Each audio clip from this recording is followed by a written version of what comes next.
see some royalty in the USA. Not really significant ever enough to do anything about anything. For example, the overthrow of the monarchy.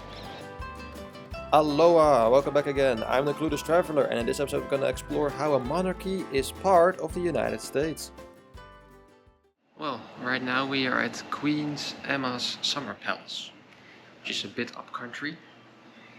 And you have to make a reservation for this also. And yeah, I'm gonna have a look around. It's a self-guided tour. You get this brochure, sort of. And you have to take off your shoes to not damage the carpet here. So let's see what the summer palace in Hawaii looks like. This summer residence was built in 1848 and later acquired by Queen Emma and King Kamehameha IV. Interestingly to note is that the frame of the house was actually built all the way over in Boston and therefore had to be transported all the way across the southern tip of South America through the Drake's Passage to be reassembled on location in Hawaii, kind of like an IKEA package. Queen Emma and King Kamehameha IV went on a world tour to Europe and mostly the US to solidify their connections abroad and to really show that they're an independent and functioning country. Along the way she met Queen Victoria of the UK, Napoleon III and his wife, some German dukes, and back in the US she was the first queen to visit the White House, where she also met up with some Native American chiefs. Besides that, she was also an avid follower of the Anglican Church and she tried to introduce this into Hawaii.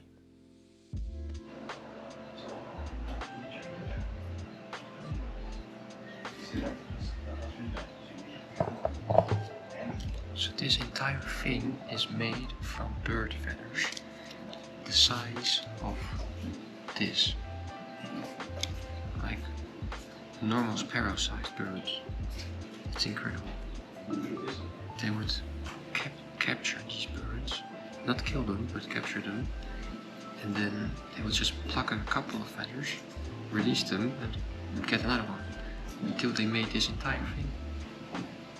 Magnificent. It's wow.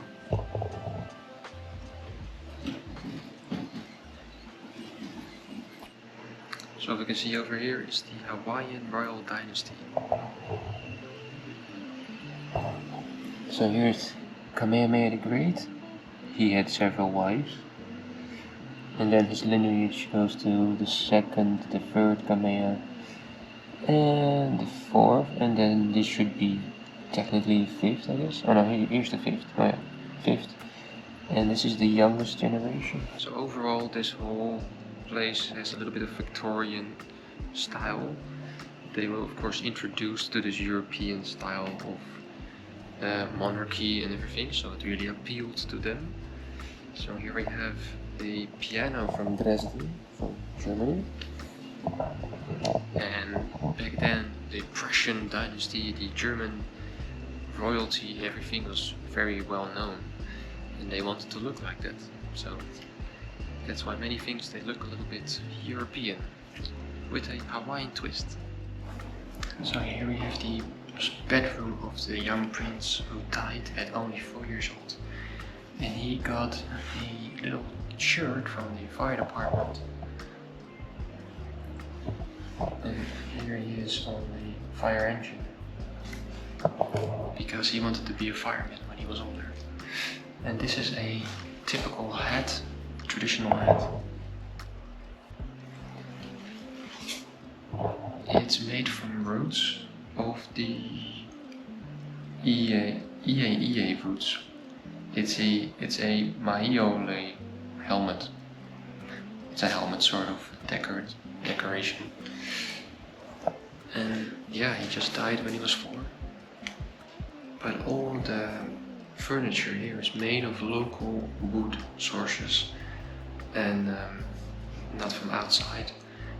And done by a German one that made the piano, made also the crib, for example.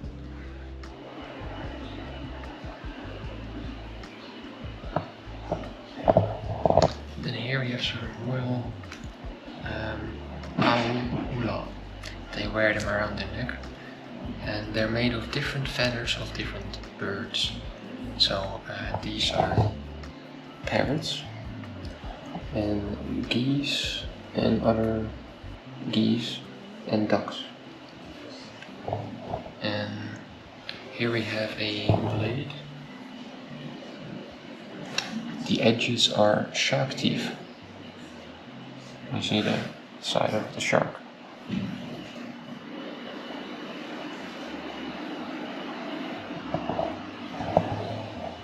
Here is the master bedroom, and this massive bed is made from local wood again. And just look at the details. So you have all these details.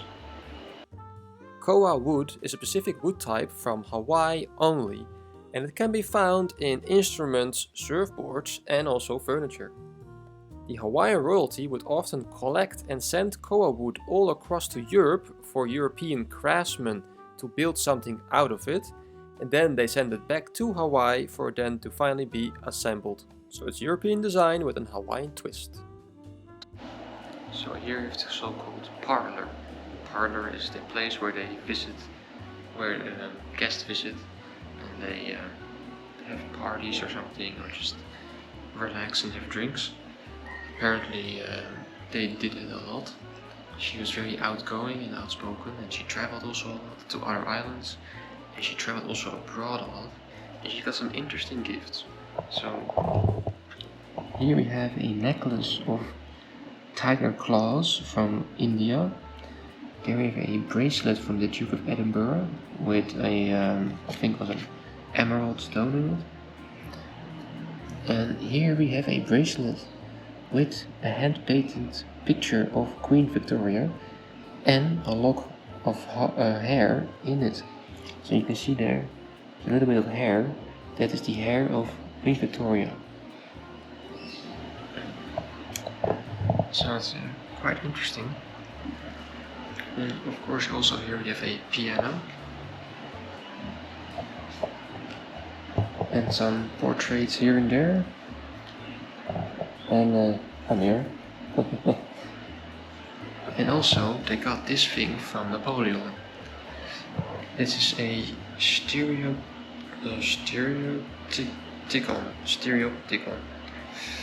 and basically shows you different pictures from Europe. So yeah, don't really see much. But, well, you could see things in here before, but it's kind of like a way to see pictures or something. Kind of interesting. And this is the dining room and the Queen's Hall. So here we have again a massive bed made from local wood. So here we have engravings, for example, at the end of it, and it's very big, very thick, very big.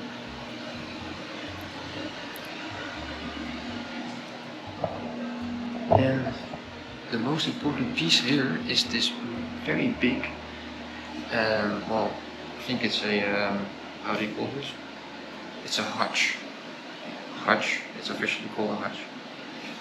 Sort of like a cabinet. Very impressive. It's china, all piece of kind of china. And over here, china. And there.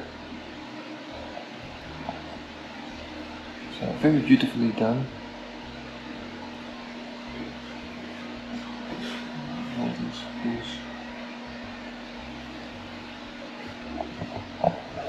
So they shipped the wood from Hawaii to Germany. They made it there and they shipped it back and put it all in together. It was like a 3-piece puzzle basically. But it's very beautiful, very beautiful. The previous room with all the gifts from the royalty was actually specifically built for the arrival and visit of the Duke of Edinburgh. The summer palace was mainly used for hosting events and receiving foreign royalty and dignitaries. Nowadays it still retains a bit of that original function, being used for cultural events and educational programs. As you probably have noticed, they had a strong bond with the UK, their son also being named after the Prince of Wales, for example. Queen Victoria from England and Queen Emma would actually bond over the fact that they both lost their sons, so basically trauma bonding. In fact, Queen Victoria was the godmother of Prince Albert, and she sent a bishop to Hawaii to baptize him in the Anglican Church, but he was too late.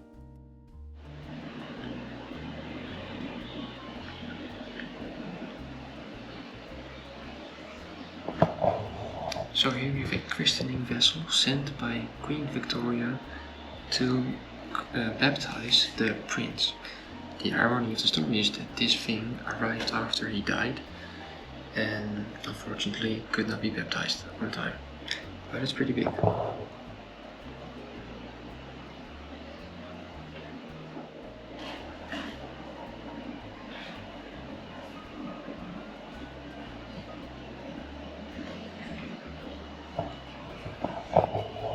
Here we have some other gifts and presents that they received during their time.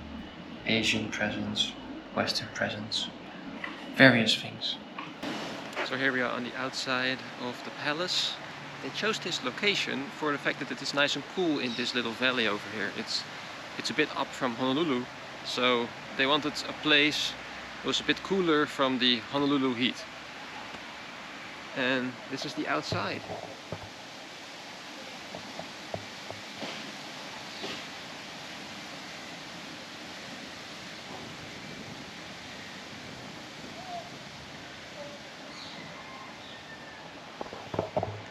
So the irony is that at a certain point at the early 1900s this was vacated and then they didn't really know what to do with it. They even thought about putting a baseball field here, but luckily the organization that still has it to this day, they bought it in 1917 already, and they turned it into a museum, and they keep the whole thing up. So good for them. It's their heritage, so they should protect it. So pretty cool to see some royalty in the USA.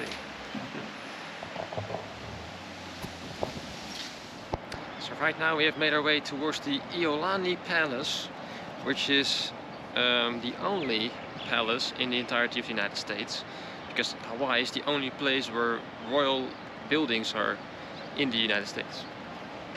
We had to make a reservation, so think about this, because you can walk in, but it's probably already filled up. Pretty interesting building for your reservations and the toilets. Looks like a mini castle. But the actual palace is over here.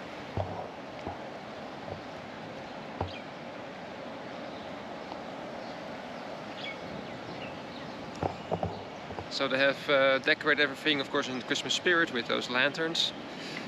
So let's have a look inside. I got my sticker, so that means that I can enter.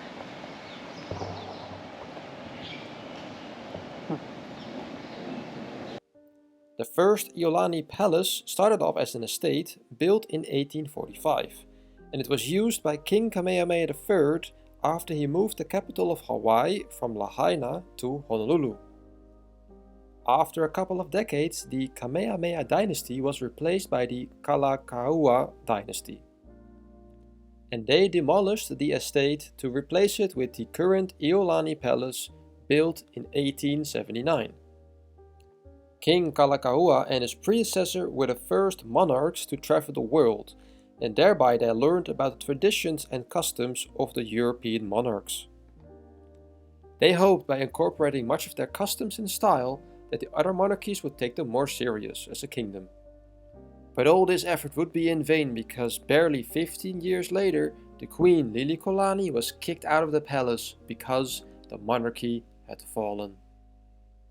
After the overthrow of the monarchy, it became a territory and later on the 50th and last state of the United States, and during this time the palace was mostly used as a governmental building. But finally in the 1960s they started the restoration process, and it was definitely necessary because in the last decades it really deteriorated very badly. For example, the woodworks and the plasterworks were heavily damaged. The woodworks were mostly eaten up by termites inside and outside.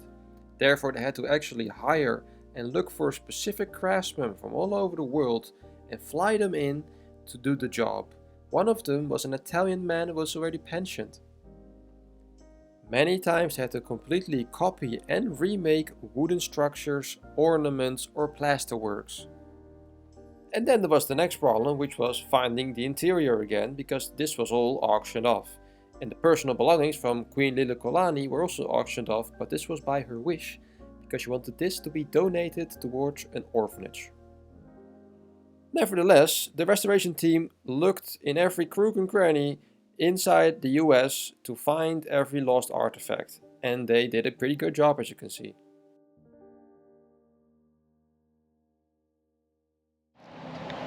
That's it for now. Yeah, pretty cool to do some royal things in the United States. This restoration of this palace took a lot of years, and that's what you're paying for, right? You're paying for keeping this building up top notch. I think it was like $30 or something. Yeah, it's totally fine. And I did a good job, and yeah, it looks quite cool.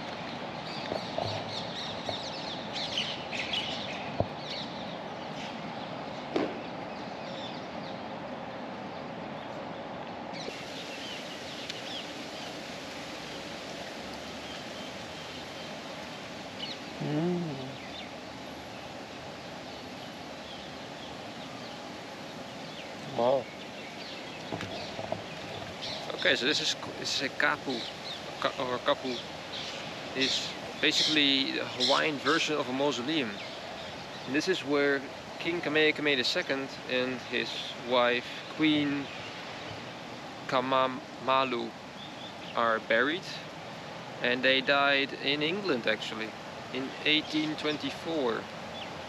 Probably from Western diseases that happens very often. And people, they leave, well, I forgot the name of it, but basically they leave honorings here. So here they have lei, all kinds of lei, and then on top of it you also have offerings on top of that mound. So yeah, that's how they do it here. And it's quite interesting to see how different cultures do those things, right? But it's beautiful nevertheless. Well, let's get going.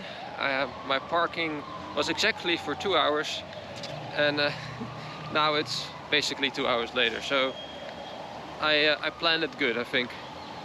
Let's see what else we can do today. So this building from the beginning, actually, this actually used to be an actual barracks of the National Guard. I mean, they're the Royal Guard, which changed also to the Queen's Guard sometimes, but they barely had a standing army the whole time. It was fluctuating, but it was 40 and then maybe 30, like literally 30, like it's almost like a police force, so small.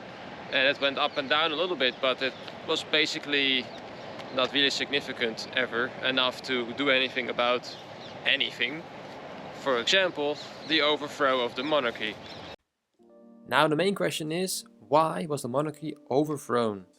So that happened on the 17th of January 1893. Almost 100 years after the unification of Hawaii under King Kamehameha I in 1795. The first country to recognize Hawaii was the United States in 1846. This will be ironic later on. This opened the door for other major powers like France and the UK to do the same thing. Hawaii established a vast network of international connections and had over 90 offices and consulates all around the world. So they were truly seen as a sovereign state. The majority of the Hawaiian economy was based on plantations, banana, pineapple, but mostly sugarcane. And these plantations were in the hands of US citizens. And they wanted more representation in the Hawaiian politics because they were a big chunk of the economy. The ruler at that time, King Kamehameha I, tried to prevent this by introducing the Great Mahele, which basically meant that privatization of Hawaiian lands was now possible, a concept unknown to Hawaiians. which totally backfired because the Hawaiians didn't claim their lands because they didn't understand the concept, therefore it ended up in foreign hands.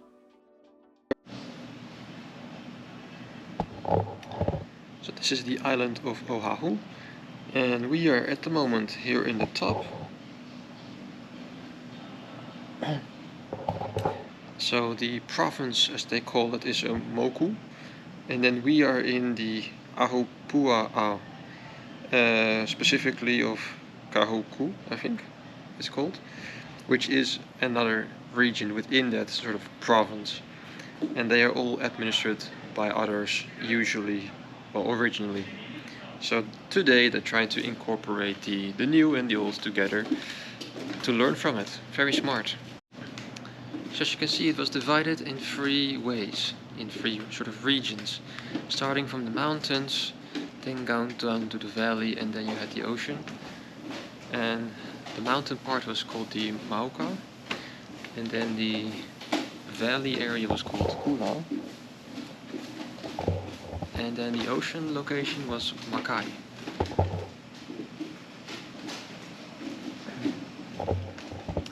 And the logic was that these were sort of into separate divisions, or yeah, we would call them maybe regions or provinces or something, and they were directed and led by various tribesmen.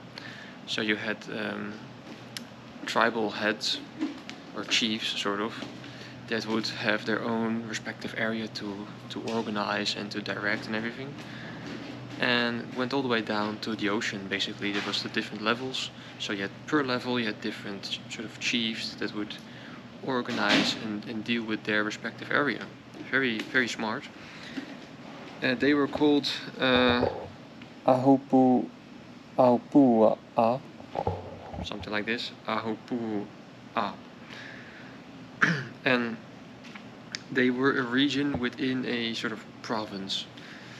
Very smart. You know, we are just thinking that only Europeans or something had any kind of organization of land and whatsoever, but no, other people also had organization, and just in Hawaii. And they were very, very smart people, very, you know, adventurous people. They went all across the Pacific Ocean, so we can learn a lot from them. And then in 1887, a group of mostly non-native Hawaiians started a rebellion. They forced a new constitution at gunpoint, which aimed at minimizing the king's powers and transferring it to the white, rich minority. Some key changes were that you were only allowed to vote if you had either property of $3,000 or an annual income of $600, which the majority of Hawaiians didn't have, of course. And next to that, US citizens were allowed to run for office and vote without even being Hawaiian. Just imagine for a second how ironic this is, because only recently it was that we were discussing Barack Obama's birth certificate, if he was really an American or not, because if he wasn't, he couldn't run for office. And here we have US citizens doing the opposite in Hawaii.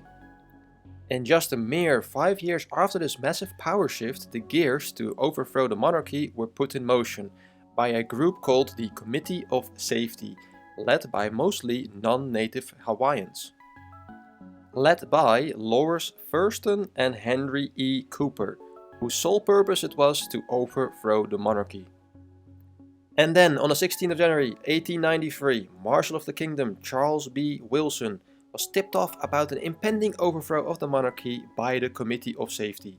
He ordered the arrest of the members, but because they were US citizens, the Queen's government feared escalation with the US, which was still their first and best ally. Nevertheless, Marshal Wilson collected his men and prepared for a confrontation with Thurston. He had a force of around 500 men to protect the Queen. Thurston and his men placed themselves in the Iolani Hale, which was the governmental building of the Kingdom of Hawaii just across from the palace. The next day, one of Thurston's men shot a native policeman who tried to block a weapons delivery to the Iolani Hale. And because of this shootout, Thurston actually feared a retaliation from Marshal Wilson that he would try to arrest him. So to prevent this, he organized a big militia of mostly non-native Hawaiians, and then gave an ultimatum to the Queen. While the standoff continued outside, she pondered inside what to do, but eventually she decided to surrender. She did so for the following reasons. Firstly, to prevent any bloodshed, and secondly, she assumed and hoped that the US would come to her aid thanks to the long and loyal relationship they had. She didn't expect to be stabbed in the back by their oldest ally. But alas, they didn't come to her aid, and a provisional government was established under the new president called Sanford B. Dole. Yes, Dole, the food company, which his cousin would start 6 years later in 1899.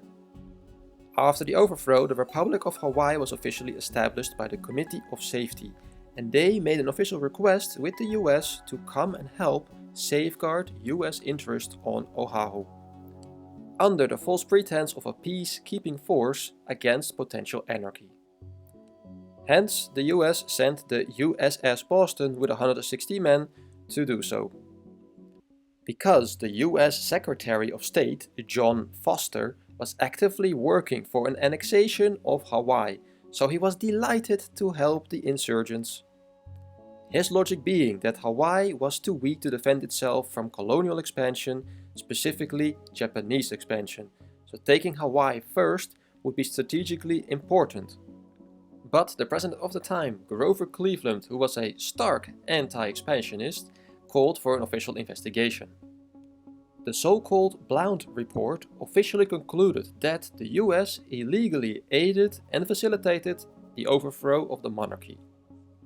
Based on this report, President Cleveland actively tried to reinstate the monarchy and put the Queen back on her throne, but under the condition that the insurgents would receive amnesty, which the Queen initially refused based on the fact that Hawaiian law states that traitors would receive the death penalty and that their properties would be confiscated. This extreme stance would cost her dearly, because now she had lost the goodwill of the Cleveland administration. So the matter had to go to Congress, and they responded with their own investigation on the overthrow of the monarchy. Called the Morgan Report, they claimed everybody involved was innocent except the Queen. Thus, President Cleveland was forced to acknowledge the new republic and its president, Sanford Dole, who led a tight oligarch regime. But there was one last attempt to bring back the monarchy in 1895, just 2 years later. Most of the leaders being former members of the Queen's government. But unfortunately it failed due to the lack of forces and equipment, and after 3 days of skirmishes around Waikiki Beach and Diamond Head, the rebellion was crushed. And that was the final nail to hit the coffin of the Queen's future. She abdicated 26th of January 1895. In 1983 there was another investigation into the matter, and they concluded that the US had no legal or moral obligations to provide reparations or assistance to native Hawaiians. But 10 years later, on the 100 years anniversary of the overthrow, President Bill Clinton signed a resolution which offered official apologies to native Hawaiians for the US involvement in the insurgency. The so-called Apology Resolution is one of the rare cases where the US government apologized for its actions, but concretely this resolution changed nothing, and it's solely an official sorry. As of today, there are many groups and Hawaiians that advocate for independence or more autonomy, but within the legal system of the US this is basically impossible to achieve in a peaceful manner. So the only option that seems to be left is an armed revolution, but the last time states tried to forcefully remove themselves from the US, it turned into a bloody civil war. But luckily there are no signs of any armed resistance group within Hawaii, and we should definitely not seek any armed conflict. But the fact of the matter is that Hawaii was illegally taken over and annexed by the US. So, what do you think? How should we compensate and resolve this matter with the native Hawaiians? Please let me know in the comments. Thank you for watching and see you next time.